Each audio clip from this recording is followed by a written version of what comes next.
Egyptian and Palestinian monasticism. In the life of the Christian Church, the ascetic life is expressed in an absolute way by monasticism. The monastic life is not independent of the life of the Church. On the contrary, it is flesh from flesh of the Church. It is the living out of the Christian message with enthusiasm and complete devotion. Even from the first years of the life of the Church, a movement of complete dedication to God appeared. Certain Christians wanted to devote themselves to prayer and ascesis. Thus, they lived a strict life within the Christian communities, with personal sacrifices, prayers, and fasting. The typicon, or rule of these Christians, was the teaching of the New Testament, with the following word of Christ as a guiding principle. If anyone desires to come after me, let him deny himself and take up his cross and follow me. For whoever desires to save his life will lose it, but whoever loses his life for my sake will find it. For what profit is it to a man if he gains the whole world and loses his own soul? Or what will a man give in exchange for his soul? Thus, those first Christian ascetics who were totally dedicated to God chose a life of personal witness and continence. Although living in Christian communities that were in the world, they had withdrawn from the world as their aim in life, the disdain of worldly things and material comforts. Their sole concern was prayer, the cultivation of the soul, and the cure of the will. With the passing of time, these Christians considered it necessary to leave the cities, where they had lived in the beginning, in order to better achieve their goal, and move to the wilderness or desert. There, in the quiet of the desert, they could devote their lives to ascetic practice without distraction. The transformation from asceticism in the city to asceticism in the desert is a turning point in the formation of the monastic state. St. Athanasius the Great mentions this change from one kind of ascetic life to another in his life of St. Anthony the Great. In the beginning, he notes, "For there were not yet so many monasteries in Egypt, and no monk at all had seen the distant desert. But each one who wanted to pay attention to himself lived as an ascetic, in everything alone near their own town." The persecutions of the Christians also contributed to this departure from the world. A number of believers during the 3rd century and in the beginning of the 4th saw in the desert some safety from the temptations of the city, where the faithful faced the danger of persecution on a daily basis, and most of all the danger of denying their faith. The historian Eusebius informs us that during the persecutions of Licinus, the God-revering men fled immediately, and the fields and deserts, forests and mountains again received the servants of Christ. When the persecutions came to an end, the Christians who had settled in the desert remained there, because they found that they could live as ascetics there, undistracted from social responsibilities. Thus, these Christians who fled the cities, chased out by the oppressors of Christianity, became in a way oppressors of themselves. With asceticism, with deprivations, and with hardships, they attempted to overcome their passions. Just as they defeated their oppressors during the persecution by fleeing for the desert, now, during this period of peace, they completely defeated the devil and temptations of the world by departing from it. In this way, the second model of monastic life was formed, anchoritism or reclusion.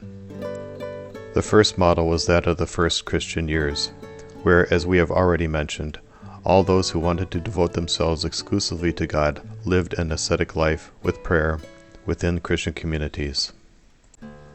Anchoritism was born in Egypt by the middle of the 3rd century. It flourished there, and even in the time of St. Anthony, there were 5,000 monks in the desert of Nitria and the surrounding area. The important centers of monasticism, Thebaid, Nitria, Tabernacles, later Mount Sinai, and elsewhere, are well known. The desert ascetics lived alone. They ate little, prayed continually, and tried to be pleasing to God in their asceticism. They only came together within the broader church on Sundays and great feasts, to pray together and to partake of the Immaculate Mysteries.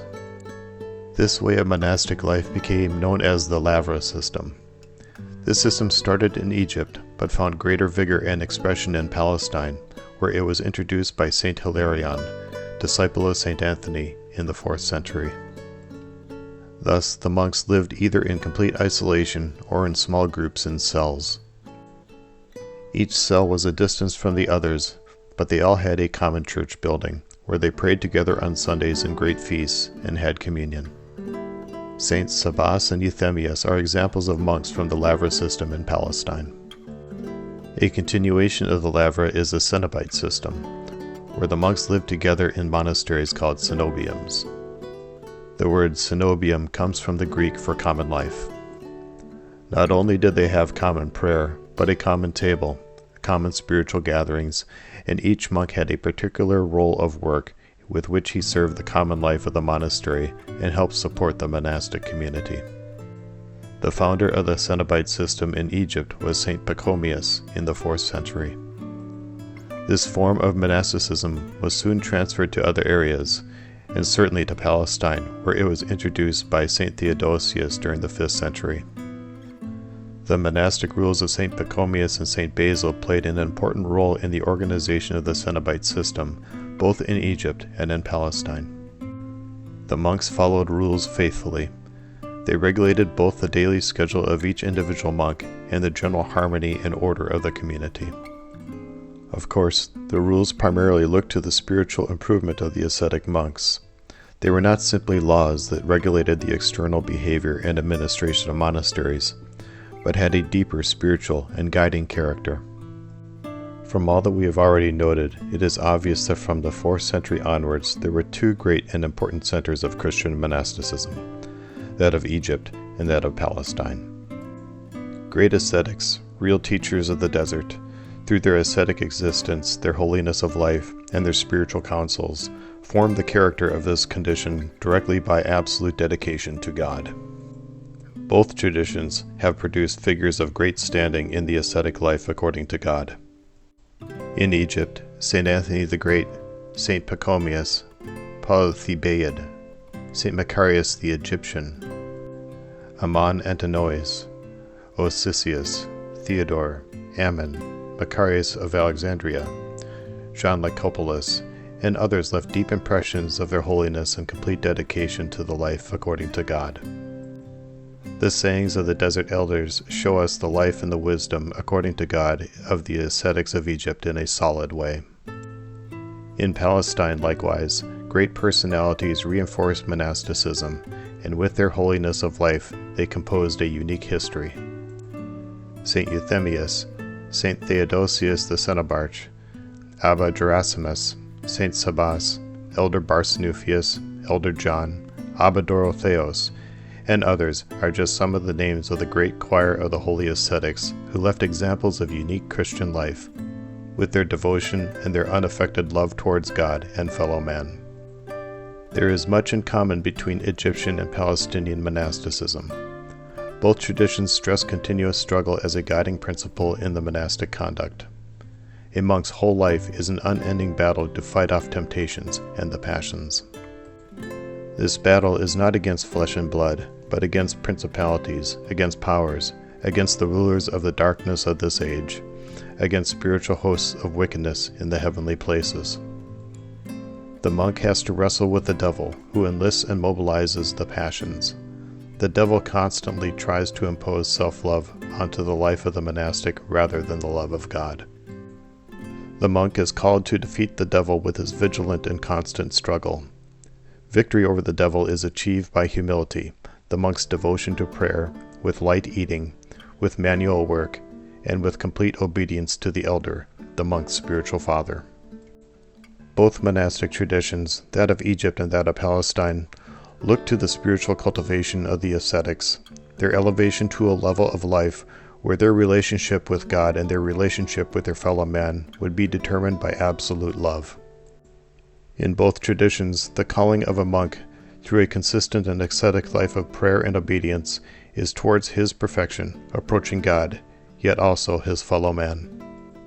This is achieved by cutting out the passions and the acquiring of virtue.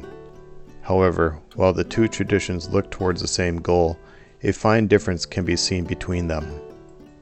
Egyptian monasticism is more theoretical, whereas that of Palestine is more practical in character.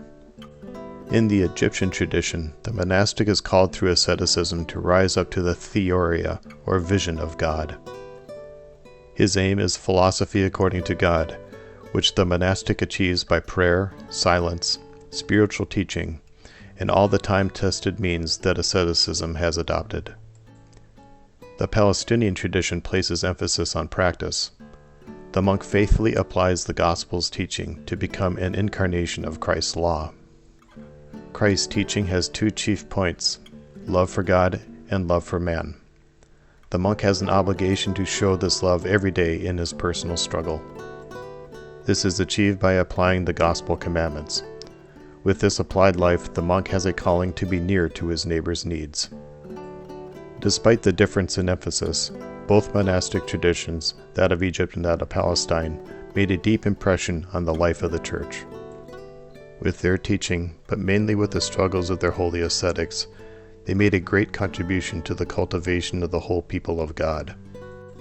Through their spiritual struggles, their ceaseless prayer, and their humility, these lovers of the ascetic mindset showed all the Church's faithful that the road towards sainthood is the fruit of the spiritual struggle.